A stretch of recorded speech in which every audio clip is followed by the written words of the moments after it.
Hello everyone, welcome back to my channel. आज के lecture में हम पढ़ेंगे फाइनेंशियल स्टेटमेंट्स के बारे में। तो जैसा कि मैंने प्रीवियस इकोनॉमिक्स के चैप्टर में भी आपको पढ़ाया है फाइनेंशियल स्टेटमेंट के बेसिक्स, जो कि होते हैं बैलेंस शीट। आज हम बैलेंस शीट के बारे में ही कवर करेंगे और बाकी के जो फाइनेंशियल स्टेटमेंट्स होते हैं वो किसी और वीडियो लेक्चर में हम लोग कवर कर लेंगे। तो सबसे पहले अगर आपने वीडियो नहीं देखा है तो आप जाके उस वीडियो को देख सकते हैं। बेसिक उसमें कवर करवाए हुए हैं। स्टिल मैं आपको एक रिविजन के लिए बता देती हूँ कि हमारी क्या ट्रांजेक्शनल अफेक्ट जो होती है बेसिक अकाउंटिंग इक्वेशन से होती है। जो इक्वेशन होती है asset equals to liability plus owners equity, right. ये आती होगी सबको, जिसमें हम लोग एसेट्स में क्या करते थे, कैश हो जाते थे, हमारे इक्विपमेंट्स हो जाते थे, सप्लायर्स, अकाउंट रिसीवेबल्स एक्सेट्रा, ये सब आता था, राइट। उसके अलावा जो लायबिलिटीज होते थे उसमें क्या आते थे, लोन्स आते थे, एडवांस रिसीव्ड आते थे और पेबल्स आते थे जो हम लोग ओ करते थे किसी और को, ठीक है। हम नहीं करते थे, बिजनेस करता था, राइट। उसके बाद आती है इक्विटी। इक्विटी क्या होता है, owners capital plus revenue minus expenses. तो ये सारे फॉर्मूले भी हमें कहीं माइंड में होंगे, नहीं तो आप स्क्रीन पे देख के इनको नोट भी बना सकते हैं, राइट। इसके बाद अगर हम इसका प्रैक्टिकल एप्लीकेशन यूज करें, क्योंकि थियोरेटिकल नॉलेज सभी दे देते हैं, हम इस पर थोड़ा प्रैक्टिकल क्वेश्चन सॉल्व करने की बात करेंगे। तो सबसे पहले आपको क्वेश्चन यहाँ स्क्रीन पे दिख रहा होगा। इसकी स्टेप बाय स्टेप सॉल्यूशन की बात करें तो सबसे पहले जो बिजनेस होता है वो क्या करता है, लोन रिकवर करता है बिजनेस, ठीक है। जो कि किसने शुरू किया है, संगीता शिंदे ने शुरू किया है। तो हमें इसमें क्या करना है कि कैसे कैसे हमारे ट्रांजेक्शन अफेक्ट्स होते हैं, जैसे कि एसेट पे क्या फर्क पड़ता है, लायबिलिटीज पे क्या फर्क पड़ता है और इक्विटी पे क्या फर्क पड़ता है। हमें ये जो भी पॉइंटर्स ही रखे वन बाय वन डिस्कस करना है, ठीक है। तो सबसे पहले अगर हम इनिशियल पोजीशन की बात करें तो सबसे पहले क्या है, एसेट भी जीरो लेते हैं, हम लायबिलिटी भी जीरो लेते हैं और इक्विटी भी जीरो लेते हैं। अगर हमें आपको एक टेबल फॉर्म करनी आती है, जैसे कि हम इस साइड एसेट्स लिखते थे और इस साइड लायबिलिटीज लिखते थे, तो वैसे ही हम एक टेबल फॉर्म करेंगे। नहीं तो एक बार आप ऐसे नोट करते जाइए। सबसे पहले हमने है कैश इन्वेस्ट किया है, राइट। इन्वेस्ट किया है तो आप बताइए कहाँ पे आना चाहिए। 20,000 जो इन्वेस्ट किए हैं वो बिजनेस में पैसे लेके आ रहे हैं, तो उसके लॉजिक क्या होगा कि बिजनेस रिसीव कैश, राइट।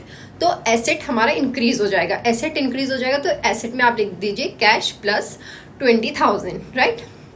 उसके बाद अगर हम इक्वेशन देखेंगे तो again 20,000 equals to 0 plus equity, क्योंकि वो कैपिटल दिया है, इन्वेस्ट किया है इन्वेस्टर ने, मतलब जो बिजनेस का एक तो बिजनेस अलग एंटिटी होती है और एक होती है उसकी ओनर। तो जो ओनर अपनी जेब से पैसे डालेगा वो जाएगा इक्विटी में, और जो बिजनेस को पैसा आएगा वो हो जाएगा एसेट, ठीक है।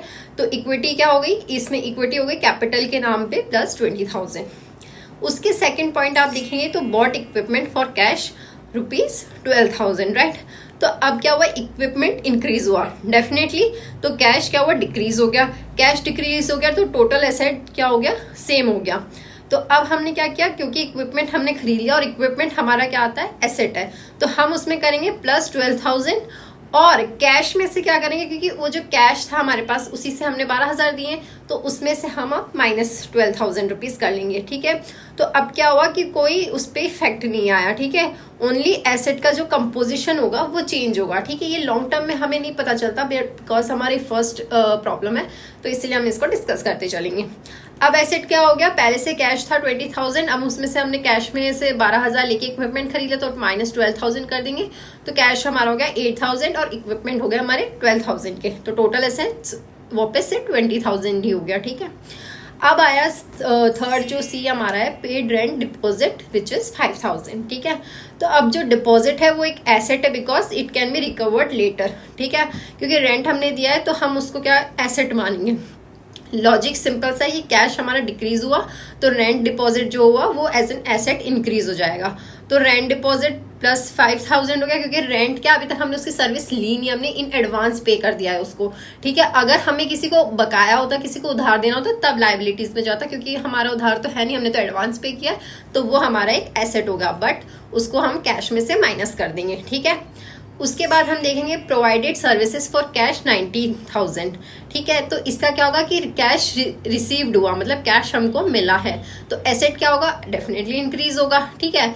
तो अब रेवेन्यू अर्नड जब होती, जब रेवेन्यू आता हमारे पास तो इक्विटी भी इंक्रीज हो जाती, तो एसेट हमारा हो जाएगा कैश में प्लस 19,000 और इक्विटी में क्या होगा, रेवेन्यू अब हमने अर्न किया है सर्विस देके, तो वो हो जाएगा 19,000, ठीक है। नेक्स्ट अगर हम ई पॉइंटर देखें तो provided service on credit, credit मतलब उधारी पे, ठीक है, 14,000 की उधारी पे हमने उसको मतलब सर्विस प्रोवाइड की है ना, मतलब कस्टमर ने अभी तक हमें पैसे दिए नहीं है।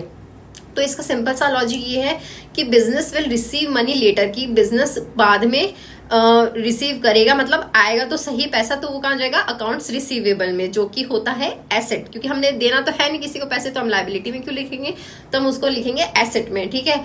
और रेवेन्यू कितना अर्न हुआ, उससे हमारी, क्योंकि सर्विस दी है, पैसा आएंगे तो उससे हमारी रेवेन्यू अर्न होगी, ठीक है, प्रॉफिट आएगा, तो उससे इक्विटी में भी हम प्लस 14,000 लिख देंगे।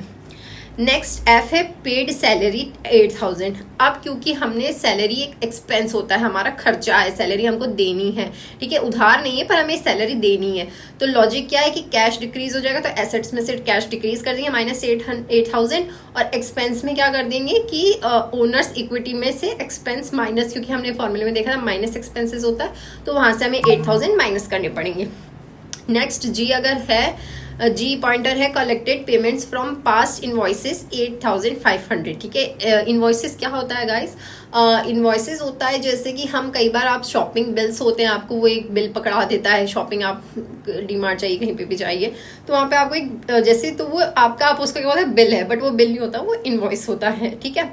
तो उसका मतलब क्या होता है कि कस्टमर ने अपना पार्ट पे कर दिया है अकाउंट रिसीवेबल में, ठीक है। तो कैश इससे क्या हो जाएगा, इंक्रीज हो जाएगा, तो एसेट्स में हम कैश इंक्रीज कर देंगे 8,500 से, और अकाउंट्स रिसीवेबल जो है, जो हम पहले से सोच के बैठे थे कि अकाउंट्स रिसीव होंगे, वो हमारे उसमें से हम माइनस कर देंगे, क्योंकि अब हमने वो उसका बिल आ चुका है, जिसको सो कॉल्ड बिल कहते हैं हम, वो आ चुका है, दैट मीन्स उसने पेमेंट कर दिया है, ठीक है। तो इससे एसेट्स पे कोई ज्यादा डिफरेंस नहीं होगा, बट हमें एंट्री करनी जरूरी है। नेक्स्ट एच पॉइंट है received advance payment for services 2,000।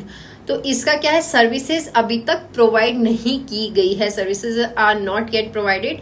So logic simple सा है कि कैश जो है हमारा वो इंक्रीज हो जाएगा, ठीक है, कि हमने एडवांस पेमेंट ले ली है, तो हमने क्या किया, एडवांस पेमेंट ले लिए पर सर्विस नहीं दी है, तो अभी तक हमारे पे उसकी सर्विस की उधारी रह गई है, हमने पहले ही पैसे ले लिए, तो अगर कल को हम सर्विस नहीं देते तो डेफिनेटली हमें वो उधारी चुकानी पड़ेगी, है ना।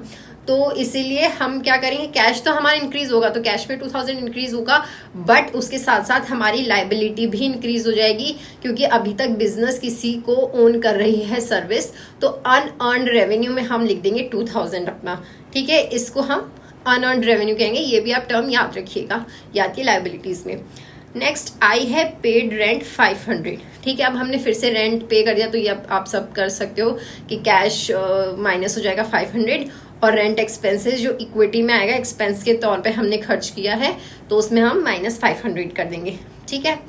फिर अब हम फाइनल कैलकुलेशन की बात करते हैं, तो सबसे पहले तो कैश बैलेंस देखेंगे हम, तो 20,000 -12,000 -5 +19 -8 +8.5, then again +2,000 -500 which is equals to 24,000, right. तो कैश बैलेंस इतना आया, और दूसरे एसेट्स को इक्विपमेंट या रेंट डिपॉजिट या अकाउंट रिसीवेबल को हम कैलकुलेट करेंगे, तो हमारा कितना आएगा, टोटल एसेट 46,500, ठीक है। इसमें कोई प्रॉब्लम नहीं है, सब क्लियर है। अब लाइबिलिटीज पे आ जाए, तो लाइबिलिटीज हमने देखा सारी एक्टिविटीज में एक ही थी, विच इज अनअर्न्ड रेवेन्यू, नया टर्म भी सीख लिया था हमने, वो था 2,000 का, ठीक है।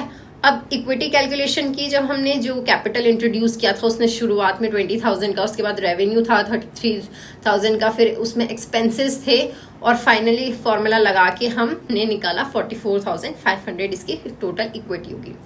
तो अब आप इक्विटी अकाउंटिंग इक्वेशन खुद लगाएंगे और देखेंगे कि asset equals to liabilities plus equity हो रही है या नहीं हो रही, और बैलेंस हो रहा है नहीं हो रहा, और डेफिनेटली ये बैलेंस होना चाहिए, नहीं हो रहा तो कोई मिस्टेक आपने की होगी अपने एंड से, आप मुझे कमेंट करके ज़रूर पूछ सकते हैं कि क्या प्रॉब्लम रही है आपको।